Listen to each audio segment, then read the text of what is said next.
But we turn next to our senior correspondent, Susan Ormiston. And Susan is another member of our CBC News team covering the invasion. She is in Lviv, Ukraine this morning and live with us once again.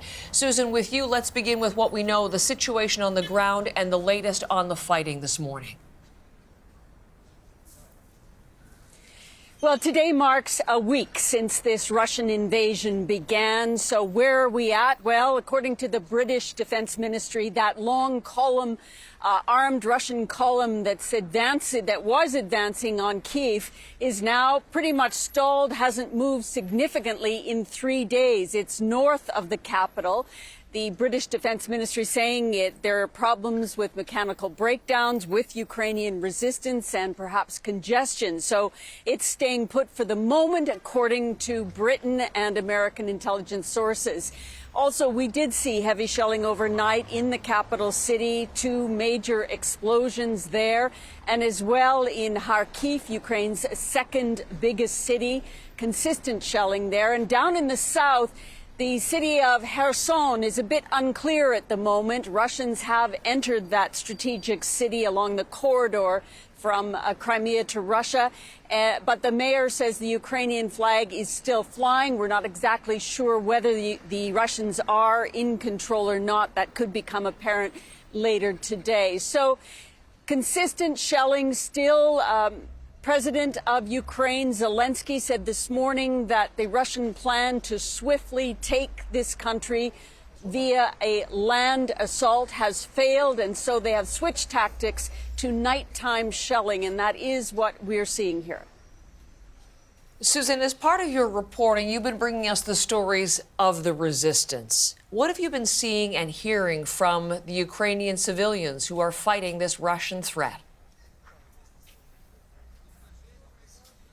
Well, you know, a week in, one example right here in Lviv, there's a coffee shop behind me called Black Honey. You can see the Ukrainian flag there on the window. A small gesture, the sale of really gourmet coffee, cappuccinos, etc.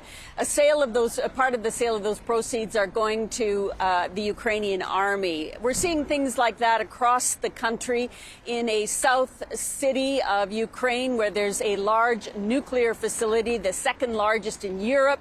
People lined up across a road protesting the Russian advance, trying to protect the nuclear plant there, calling them occupiers and telling them to get back. And we are seeing little scenes of that in different places around the country. Here in Lviv, we spent some time talking to a group of young people who are doing 2 things, really, assembling donations of clothing, medicine, food to distribute from here, Lviv, to the front lines in other parts of Ukraine. And they're also making what they call Lviv smoothies, which are recycled wine and beer bottles filled with a mixture of oil and gas stuffed with a rag and, of course, lit on fire. They become Molotov cocktails, and they're sending those in carloads out to other parts of Ukraine. But what we're seeing is a real sort of resistance movement growing up amongst these young people. And one of the people I talked to said it's like the Maidan, which was the revolution in 2014 in Kyiv, which led to the fall of the Ukrainian president at the time. So it's a new generation taking on this spirit of resistance, and it's quite a lot. I'm angry.